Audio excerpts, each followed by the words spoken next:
પેલું મહત્વની વસ્તુ એ નક્કી કરવી છે કે આધ્યાત્મ છે એ જીવનનું વિરોધી છે કે શું છે, આપણે એ જોવું છે.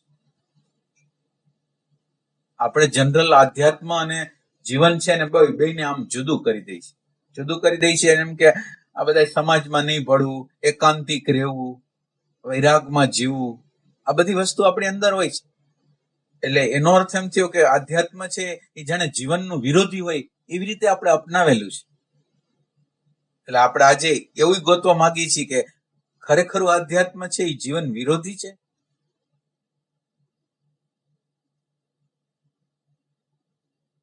આ અત્યારે આપણી અંદર જે લડાઈ છે એ ડેટાની લડાઈ છે. હું ભૌતિકતામાં જાઉં તો આધ્યાત્મ ધર્મનો સંસ્કાર મને ટોર્ચર કરે કે આ બરાબર નથી, અને ધર્મ તરફ જાઉં તો ભૌતિકતાનો સંસ્કાર છે મને ટોર્ચર કરે. એટલે હું કોઈ વસ્તુને આમ સહેલાઈથી ભોગવી જ ન શકું. કોઈ વસ્તુને ભોગવવા જાઉં ત્યાં વચ્ચે એક ડેટા આવી જાય કે આ ખરાબ છે ને નથી બરાબર.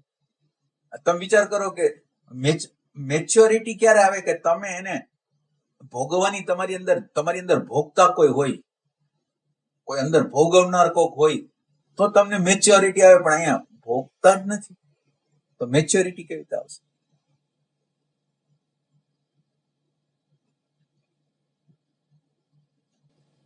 એવા ઘણા જોવા મળ્યું કે અમુક મેચ નો શોખ હોય તો એ એટલા રસપૂર્વક મેચ જોતા હોય, નાના હતા તેથી જોતા હતા, વચ્ચે જોતા હતા, બુઢા થઈ ગયા છે ને તો એ જોયા જ કરે છે એનો રસ જ નથી. એટલે મેચ્યોરિટી કેવી રીતે આવે?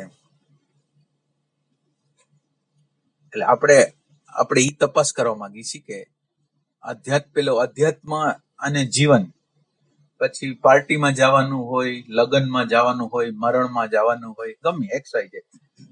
હવે તમે આધ્યાત્મિક છો તો આ એનો વિરોધમાં છે કે નહીં, એ આપણે પેલો પ્રશ્ન એ કરી દઈએ. જો વિરોધમાં ન હોય તો આપણી અંદર કેમ એમ થાય છે? માનો કે આપણે કોઈ સોશિયલ પ્રસંગોમાં ગયા તો આપણને કેમ થાય છે કે આ આપણે આધ્યાત્મની આમાં આની કઈ જરૂર ન હોય, એમ કેમ કહી છે? આમ રિયલ છે ને, ખોટું હોય તો કેજો. એમ કેમ કરી છે? ડિવિઝન કેમ કરી છે આપણે? એટલે આપણે આજે એવું ગોતવા માંગીએ છીએ કે સાચું આધ્યાત્મ શું છે? આધ્યાત્મ છે એ જીવન વિરોધી છે? તમને ક્યાંય પ્રસંગમાં બ્રેક મારે એવું છે કે આ જગ્યાએ ન જવાય, આ જગ્યાએ ન જવાય, આ જગ્યાએ ન જવાય, એવું કેવા માટે છે આધ્યાત્મ? તો શું છે એમ? એક અર્થમાં એવું લાગે કે અનુભવનો જે સાર નીકળે ને એ વસ્તુ આધ્યાત્મ તરીકે અનુભવનો સાર એટલે જે કઈ આપણે કર્યું એની પાછળ આપણી અંદર જે ઉઠ્યું એના કારણે પરિણામ એમાંથી જેમ રહ્યું કે આકાર સારના સંદર્ભથી જે નીકળ્યું એમની સાર નીકળો ક્યાંથી? માનો કે તમે જેને સાર કયો છો, તમે એક્સપિરિયન્સ માંથી પસાર થયા, તમને એમ થાય કે આ કરાય અથવા ન કરાય, એટલે ઈ ક્યાંથી આવ્યું? એ આ કરાય અથવા ન કરાય ઈ ક્યાંથી આવ્યું? આપણે ગોતી છીએ આધ્યાત્મને. આજે સાચી રીતે જોઈ લઈ કે આધ્યાત્મ સાચું શું છે, કે જેથી ભલે તમે અનુભવમાં ઉતરી ગયા, પણ અનુભવમાં ઉતર્યા પછી નક્કી કોણ કરે છે કે આ બરાબર છે ને બરાબર નથી? કોણ છે? ઈ તમે જો. અને બીજું, આ નક્કી કરવા વાળો ગમે એટલું નક્કી કરે છે તો એનું હલતું કેમ નથી? માનો કે તમે નક્કી કરો છો કે મારે લોભ નથી કરવો, છતાં લોભ દોરી જાય છે. ક્રોધ નથી કરો તો ક્રોધ દોરી જાય. હવે તમે બધી વસ્તુ નક્કી કરો છો આમ કઈ થતું તો નથી. રિયલ આધ્યાત્મ, આપણે આધ્યાત્મ શબ્દ વાપરી છીએ એટલે શું? અધ્યાત્મ એટલે શું?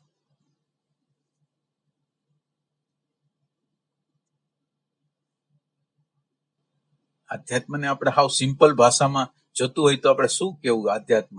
એ તો જ્યાં હોય ત્યાં આધ્યાત્મનો અર્થ આપણા માટે તો એટલો છે કે વિરોધાભાસથી, તમે આધ્યાત્મના માણસોને જોજો, વિરોધાભાસથી બહુ ભરપૂર હશે. તમે જોજો બરાબર. આમ કરે તો પ્રોબ્લેમ, આમ કરે તો પ્રોબ્લેમ, અને એ સાયકિક હશે આધ્યાત્મના લોકો. એટલે આધ્યાત્મ શું છે? આધ્યાત્મ પોતે શું છે? હા બોલો. સાચા રસ્તે આપણે ખોટા રસ્તો લઈ રહ્યો સત્ય માગી જાય તો આધ્યાત્મિક સત્ય કોને કેવું? આપણે ધારો કે ખોટું કામ કરતા હોય તો આપણે તરત બ્રેક લાગી જાય. એમ નહીં, ખોટું કામ તમે કોને કયો? કારણ કે કૃષ્ણ ભગવાને તો ખોટું કામ એ કર્યું છે, તો ખોટું કામ કોને કેવું? આ ખોટું છે કે આ સાચું છે એમ કેવી રીતે કેવું? આપણી કાંઈ ભૂલ થતી હોય સારી વ્યક્તિને કહેવામાં એ આપણે નક્કી કેવી રીતે કરશું?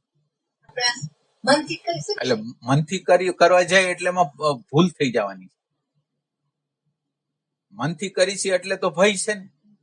માનો કે તમે માનો કે તમે અંદર વિચાર કર્યો કે આપણે વહુને કંઈક કેવું છે, પણ તમારી અંદર ભય કેટલો છે કે ક્યાંક ઈ મારો અનદર કરશે તો હવે તમે વિચાર કરો કે ભયમાંથી જન્મેલી વસ્તુ કઈ પરિણામ લઈ આવશે?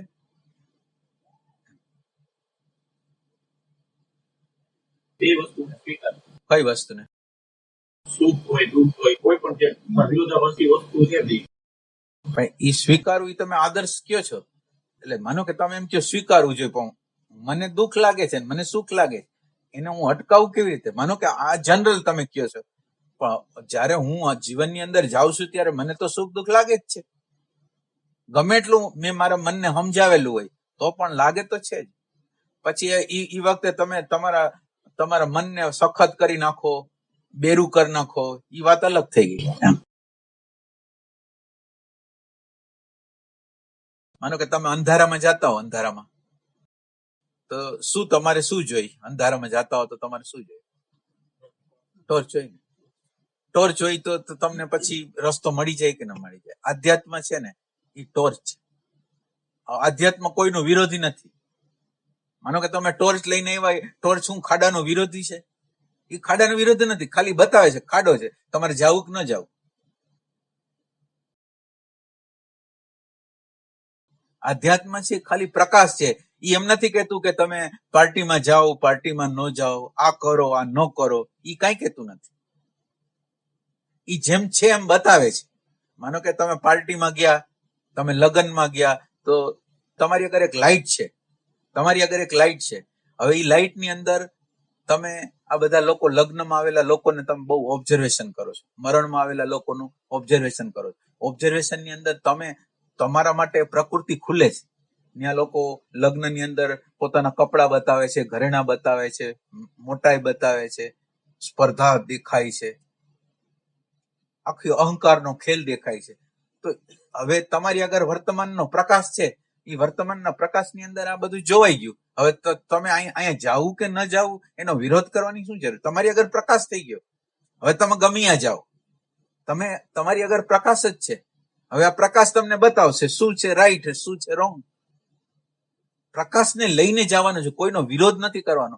અને આ પ્રકાશ છે એ આપણને ગાઈડલાઈન, પ્રકાશ છે એ ગમે એવું તમને ત્યાં અંધારું લાગતું હશે ને તો અંધારાની અંદર પ્રકાશ કરી દેશે. વાત હાવ કરતા હાવ સિમ્પલ હાલતી હશે, રાજકારણની હાલતી હશે, સામાજિક હાલતી હશે, પણ તમે પ્રકૃતિના રહસ્ય જાણવા માંડશો.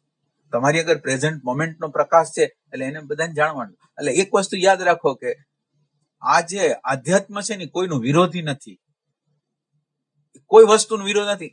એને બદલે આપણે હવે એનાથી આગળ થોડુંક આગળ જાય કે તમને જે રસ છે ને એમાંય સહયોગી છે. તમને જે રસ છે ને એમાંય સહયોગી છે. આપણા માનવ જાત કલ્પના ન કરી શકે કે કોઈ પણ જાતના દબાણ વગર કોઈ પણ વસ્તુને અનુભવી. માનો કે શબ્દ હોય, સ્પર્શ હોય, રૂપ હોય, રસ હોય, ગંધ હોય, માન હોય, મોટાઈ હોય, એને કોઈ પણ લેબલિંગ વગર કોઈ દી અનુભવ કર્યો છે? લેબલ વગર, આ ખરાબ છે સારી છે વગર કોઈ દી અનુભવ કર્યો? ઈ વગરનો જે અનુભવ છે ને ઈ આપણને મુક્ત કરવાનો છે. માનો કે તમને કોઈ રસ છે તો રસને લેબલિંગ ન કરો કે આ ખરાબ છે. આ પ્રકાશને તમે સાથે રાખો, આ પ્રકાશ છે એને ખાલી સાથે રાખો. એટલે તમારી અંદર તમે જે રસમાંથી પસાર થાવ છો એ રસમાં નિરસતા શું છે એ બતાવી દેશે. એમાં લાચારી શું છે, એમાં ગુલામી શું છે, બધું બતાવવાની જે તાકાત છે આ ક્ષણની અંદર છે. આધ્યાત્મ એટલે તમારે વર્તમાનની ટોચ લેવાની. અને વર્તમાનની ટોચ એટલે આપણે શું થાય, બનાવટ આપણી હારે જ કરી છે. વર્તમાન કરીને જે બનાવટ કરી છે બનાવટ કરવાનું છોડવાનું છે. વર્તમાનના ડીપમાં જવાનું છે. વર્તમાન આપણે શબ્દ બોલી છીએ, પણ વર્તમાનના પછી ડીપમાં ધીરે ધીરે ડીપમાં જવાનું છે. એટલે હવે વર્તમાનનો આ જે પ્રકાશ છે, વર્તમાનનો જે આ પ્રકાશ છે ને, એ માનો કે હું જેમાંથી પસાર થાઉં છું ને, પેલી એક વસ્તુ છે, જ્યાં પસાર થાઉં છું ત્યાં મારી હાજરી છે. હવે હાજરી છે તો મને તૃપ્તિ મળશે. હું જે વસ્તુમાંની અંદર, માનો કે ખાવાની અંદર ખોવાઈ જાઉં, શબ્દમાં, સ્પર્શમાં, રૂપમાં, રસમાં, આવ ખોવાઈ જાઉં, હોતો જ નથી. તો હોતો નથી તો તૃપ્ત કોણ થશે? તૃપ્તિ કોને આવશે? મેચ્યોરિટી કોને આવશે? તો આ મેચ્યોરિટી કરવા માટે તમારી પ્રેઝન્સની જરૂર છે.